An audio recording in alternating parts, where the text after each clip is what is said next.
Hello friends, एक important जानकारी जो हर ब्लड प्रेशर वाले पेशेंट्स के लिए ज़रूरी है कि कौन कौन सी ऐसी दवाइयाँ हैं जो ब्लड प्रेशर के कंट्रोल को बिगाड़ सकती है। कई बार हम इनमें से ऐसी दवाइयाँ लेते रहते हैं, हमारी कोई कारण से, कोई दूसरी बीमारी की वजह से दवाइयाँ चालू रहती है, हम ये रियलाइज़ नहीं कर पाते कि ये दवाइयाँ हमारे ब्लड प्रेशर कंट्रोल को भी अफेक्ट कर सकती है और ब्लड प्रेशर को बढ़ा सकती है। आज हम बात करेंगे उन दवाइयों के बारे में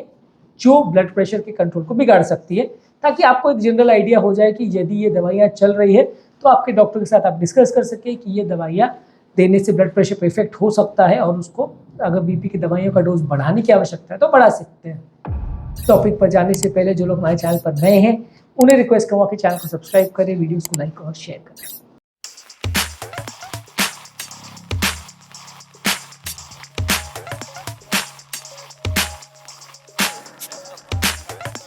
सबसे कॉमन दवाई जो ब्लड प्रेशर को अफेक्ट कर सकती है वो non steroidal anti inflammatory drugs यानी सिंपल पेन किलर्स, जैसे कि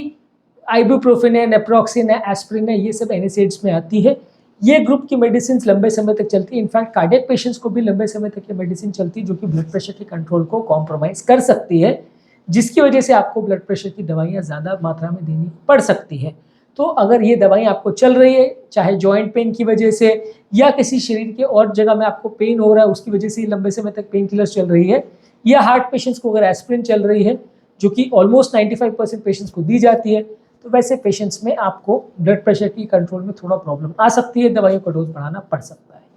इसके अलावा जुकाम के लिए नेजल डीकंजेस्टेंस जो दिए जाते हैं, इसमें फिनाइलेफ्रिन और सूडोएफेड्रिन ये केमिकल्स होते हैं जो कि नाक के अंदर जो ब्लड वेसल्स है उनको कंस्ट्रिक्ट करती है, उनको दबाती है, जिसकी वजह से वहाँ पे कंजेशन नहीं हो या सिक्रीशंस नहीं हो। पर ये दवाइयाँ जो है ये शरीर की आर्टरीज को भी कंस्ट्रिक्ट कर सकती है, जिसकी वजह से ब्लड प्रेशर बढ़ सकता है। तो अगर डीकंजेस्टेंट आपको चल रहा है जुकाम के लिए तो ब्लड प्रेशर का कंट्रोल कॉम्प्रोमाइज हो सकता है। इसके अलावा कुछ एंटी डिप्रेसेंट जैसे कि एमिट्रिप्टिलिन या इमिप्रोमिन, ये जो डिप्रेशन के लिए चलती है, इनसे भी ब्लड प्रेशर का कंट्रोल कॉम्प्रोमाइज हो सकता है। ओरल कॉन्ट्रासेप्टिव पिल्स जो फीमेल पेशेंट में प्रेगनेंसी कंट्रोल करने के लिए दी जाती हैं, ये भी ब्लड प्रेशर के कंट्रोल को कॉम्प्रोमाइज कर सकती हैं। स्टेरॉइड्स जैसे कि कॉर्टिकोस्टेरॉइड्स है, ये बहुत सारे immune related problems, inflammation related condition, joint की प्रॉब्लम्स वगैरह के लिए दी जाती है, कई बार लंबे समय के लिए भी दी जाती है, ये भी ब्लड प्रेशर को कॉम्प्रोमाइज कर सकता है। इसके अलावा इम्यूनिटी सप्रेस करने वाली जो दूसरी मेडिसिन है जैसे साइक्लोस्पोरिन और टैक्रोलिमस, ये कई बार कैंसर के पेशेंट्स को या इम्यूनिटी कम करने वाले बहुत सारी जो बीमारियां हैं जो इम्यून रिलेटेड होती है उसमें दी जाती हैं, ये भी आपके ब्लड प्रेशर कंट्रोल को कॉम्प्रोमाइज़ कर सकती हैं। कुछ स्टिमुलेंट मेडिसिन जो कि ब्रेन को एक्टिवेट करने के लिए एम्फेटामिन वगैरह दी जाती हैं, ये भी ब्लड प्रेशर बढ़ा सकती है। कुछ हर्बल सप्लीमेंट्स जैसे लिकोराइस और जिनसिंग, ये भी आपके ब्लड प्रेशर कंट्रोल को कॉम्प्रोमाइज़ कर सकती है। इसके अलावा कैफीन जो कि कई बार नींद की प्रॉब्लम के लिए भी दिया जाता है, कैफीन कई बार माइग्रेन वगैरह के पेशेंट्स को भी दिया जाता है, सिंपल चाय कॉफ़ी में भी कैफीन होता है, ये भी ब्लड प्रेशर को बढ़ा सकता है, तो ब्लड प्रेशर कंट्रोल को कॉम्प्रोमाइज़ कर सकता है। अल्कोहल ऑब्वियसली कोई मेडिसिन नहीं है, लेकिन बहुत सारे लोग अल्कोहल को लेते हैं, अल्कोहल के साथ मिक्स्ड कई मेडिसिन आती हैं, अल्कोहल के टिंक्चर्स आते हैं, ये सारी चीज़ें जो है आपके ब्लड प्रेशर कंट्रोल को कॉम्प्रोमाइज़ कर सकती है, ब्लड प्रेशर बढ़ा सकती है। माइग्रेन के लिए दी जाने वाली कुछ मेडिसिन जैसे कि ट्रिप्टान ग्रुप की मेडिसिन है, सुमाट्रिप्टान वगैरह, जो काफ़ी कॉमनली माइग्रेन में दी जाती है, ये भी आपके ब्लड प्रेशर कंट्रोल को कॉम्प्रोमाइज़ कर सकती है। इसके अलावा attention deficit hyper activity disorder जैसी ब्रेन की जो बीमारी है, इसमें कुछ एम्फेटामिन्स दी जाती है जैसे एडराल, ये भी आपके ब्लड प्रेशर कंट्रोल को कॉम्प्रोमाइज़ कर सकती है। ये सारी चीज़ें ब्रेन को तो एक्टिवेट करती है लेकिन आपकी नलियों को भी प्रॉब्लम कर सकती है, इसकी वजह से नलियाँ थोड़ी सिकुड़ जाती है और ब्लड प्रेशर कंट्रोल गड़बड़ हो जाता है।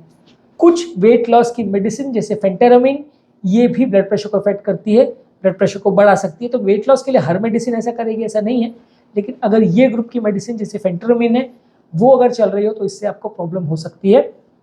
इसके अलावा कुछ ब्रोंकोडायलेटर्स है जो आपकी श्वास की नलियों को डायलेट करने के लिए अस्थमा के पेशेंट्स में दिया जाता है, वो ब्रोंकोडायलेटर मेडिसिन में भी कुछ बीपी बढ़ाने की प्रॉपर्टीज होती है, ये भी आपके ब्लड प्रेशर को कंट्रोल को कॉम्प्रोमाइज़ कर सकती है। आंखों में इम्यून रिलेटेड प्रॉब्लम या किसी को अगर ड्राई आई की प्रॉब्लम है तो उसमें साइक्लोस्पोरिन के आई ड्रॉप्स दिए जाते हैं, ये भी आपके ब्लड प्रेशर कंट्रोल को कॉम्प्रोमाइज़ कर सकते हैं, बीपी को बढ़ा सकते हैं। तो अगर ये ड्रॉप्स आपको चल रहे हैं तो आपको आपके डॉक्टर के साथ डिस्कस करने की आवश्यकता है। कुछ हर्बल सप्लीमेंट्स जैसे कि किंगो बाइलोबा, सेंट जॉर्ज वोट, ये जो है आपके ब्लड प्रेशर को कंट्रोल को कॉम्प्रोमाइज़ कर सकता है। ये हर्बल सप्लीमेंट्स अलग अलग चीज़ों के लिए दिए जाते हैं, ये आपके लिए उतने अच्छे नहीं हैं और आपके ब्लड प्रेशर कंट्रोल को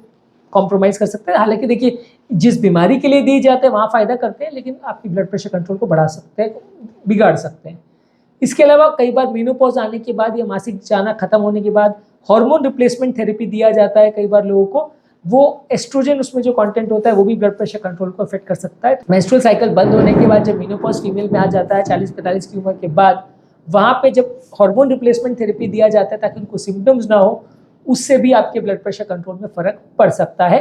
कुछ मिर्गी की दवाइयाँ जैसे कार्बामेज़ेपिन और वैल्प्रोएट जो है, जो मिर्गी के लिए दिया जाता है, कई बार ये मस्कुलर पेन या न्यूरोपैथिक पेन के लिए भी दिया जाता है, उसमें भी ब्लड प्रेशर कंट्रोल कॉम्प्रोमाइज़ हो सकता है। तो बेसिकली आपको ये जानने और समझने की और इस लिस्ट को पहचानने की ज़रूरत इसलिए है क्योंकि ये सारी दवाइयाँ वैसे तो बहुत सारी बीमारियों में दी जाती है, लेकिन इनका ब्लड प्रेशर पर होने वाला इफेक्ट कई बार नज़रअंदाज हो जाता है, लोग मिस कर देते हैं और उसको अप्रोप्रिएटली ट्रीट नहीं करते, सही तरह से दवाइयाँ नहीं देते, बीपी की मेडिसिन को बढ़ाते नहीं है, लोग उसके आपस में जो इंट्रैक्शन से इफेक्ट को भूल जाते हैं। यदि ये चीज़ आपके सामने रहेगी और इनमें से कोई दवाई अगर आपको चल रही है तो आप उसका ध्यान रख सकते हैं, डॉक्टर के साथ डिस्कस कर सकते हैं और ज़रूरत पड़े तो अपनी बीपी की दवाइयों को बढ़ा सकते हैं, बीपी को ज़्यादा फ्रीक्वेंटली चेक करा सकते हैं ताकि ब्लड प्रेशर कंट्रोल अगर बिगड़े तो आप उसे प्रॉपरली मैनेज कर सकें। उम्मीद करूंगा कि आज के टॉपिक में कुछ नई बातें जानने को मिली होगी। जो लोग हमारे चैनल पर नए हैं उन्हें रिक्वेस्ट करूंगा कि चैनल को सब्सक्राइब करें, वीडियोज़ को लाइक और शेयर करें।